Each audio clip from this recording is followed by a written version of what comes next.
To everybody, to all riders, 20 minutes before the starting procedure.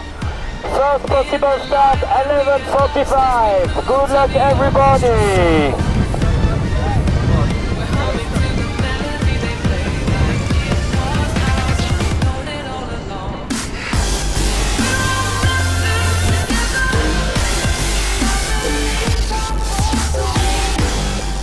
Iki starto liko maždaug 12 minučių.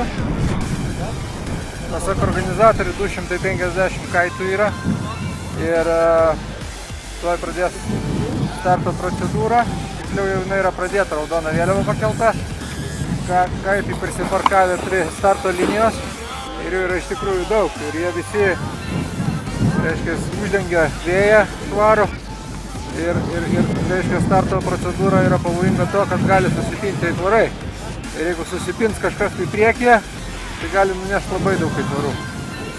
Tai reikia čia labai teisingai, kaip sakant, nesupjauti grybą. Prognozuoja 5 ratus, pravažiavau vieną treniruočių ratą. Nėra labai sunkus, praeitų metų trasa buvo sunkesnė, bet viskas priklausys nuo vėjo iš tikrųjų. Matomumas prastesnis negu praeitais metais. Žodžiu, minties į rankų gale ir dar kojų šį kartą. Tikiuosi padės. This one's gonna motivate ya, making your mind feel greater. While I write lines on paper, I take part but I know no savior. Doing my thing to keep the scene up. And yes, we all know it's changed so much from back in the day to right about now when the sounds get rough. Some will hate on a sound that's tough, cause really they should get that we all got enough for the music, so let's prove it. No bruising when we get to March. Proceed to hold on tight for the drops. I don't wanna see any man here snoozing, cause we all work hard for the scene, so just like a team we're keeping it moving.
Okay, the first one is Bjorn Koppang. He have already did 3 laps. we're waiting about Remy Mayhem, the first snowboarder, and they did it in 45 minutes, 3 laps in 45 minutes. So it's quite fast. We have 20 knots actually, a regular wind, and I think it's a huge competition. Stay tuned for Redbrook McNarrow 2012.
Okay guys, race it's over. Thank you to cross the line and go back to the Red Bull stand.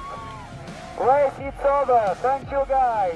Bjorn Koppang have already finished his 5 laps, so the race it's over. It's finished. Everybody cross the finish line and go back. Only the guy who have already started the last round can go to finish. It seems that it's very quick, so it was at least just 1 hour for the whole run. It was, only for the skiers. Skiers they did in 1 hour 15 minutes. But for the snowboarders, the first one is just cross the line on 4 laps. So it still have 1 hour to finish it. So for the snowboarder, it will take probably like 2 hours to finish.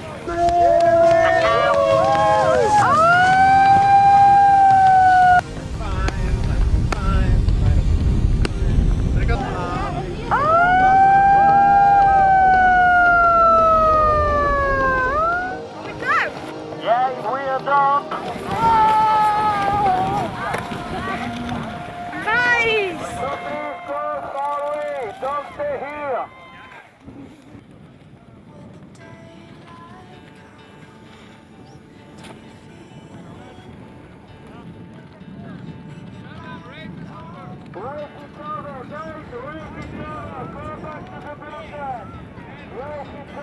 Thank you guys.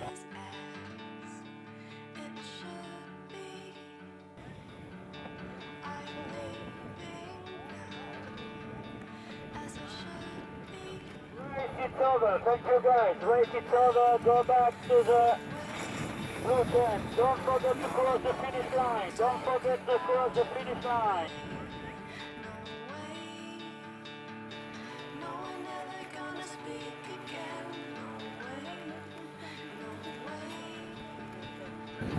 Čia matote yra daviklis, GPS daviklis, kuris suveikia pravažiavus pro vartus.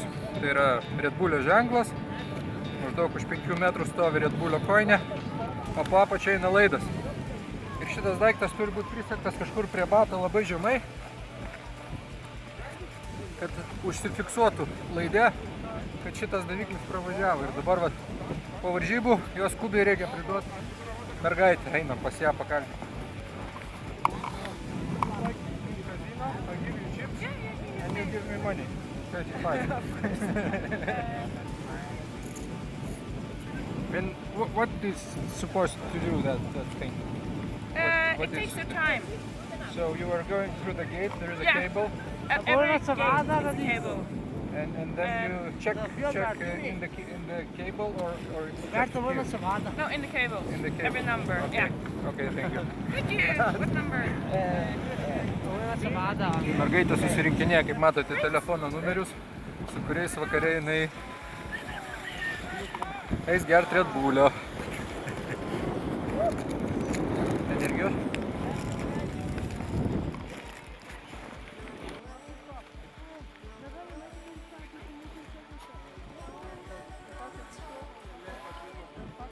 Kągi, taip kaip ir praėjusiais metais įvyko lenktynės, šiemet tiesa nebuvo, vėjo skylių, pūtė, kartais daugiau, kartais mažiau, startavau su 12 kvadratinių metrų Neišo parko aitvaru ir iš tikrųjų mačiau, kad kiti startavo su mažesniais aitvarais ir tikrai buvo vietų, kada jie smarkiai vargo. Visumoje teisingai važiuojant, pasižiūrėjus trajektoriją, galima buvo be didesnių zigzagavimų, užsipjovimų prieš vėją, užkilt beveik į visus ženklus.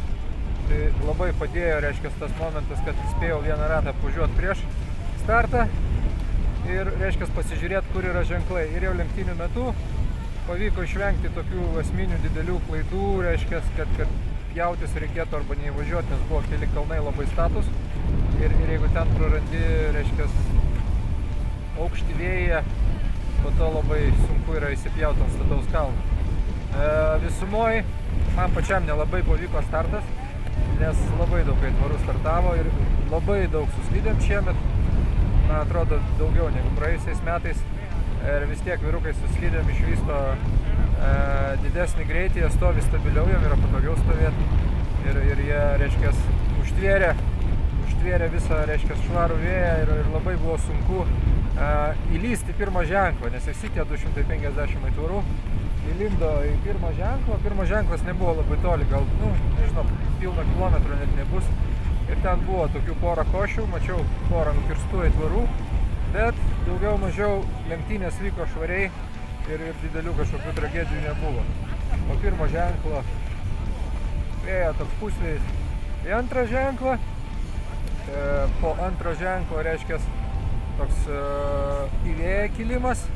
Tai va ten reikėjo daryti tokį vieną ilgą zigzagą, kiti mačiau darė daugiau. Ir jeigu matydavau, kad, reiškia, suslydėm arba susnieglėtėm, kai kas aplenkdavo, tai va ant tos vietos juos atlošdavo atgal, nes jie, reiškia, čiuoždavo greičiau, bet ne taip aštriai į vėją. Sunku pasakyti, kurioje vietoje pavyko atičiuožti, kurioje vietoje finišuoti, bet taip spėju, kad kažkur tai tik per viduriuką.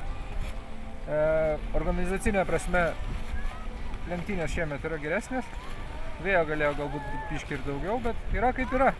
O laimėjo, manau, tas pats norvegas, kuris jau turbūt 3 metus iš eilės kartu su savo slidutėm, Bjornas Kaupangas, greitai įsuka ratus ir tada jau organizatoriai stabdo lenktynės. Tai šiemet, man atrodo, jisai 4 ratus pirmas įsuko ir jau po to visus numinėjo nuo trasos.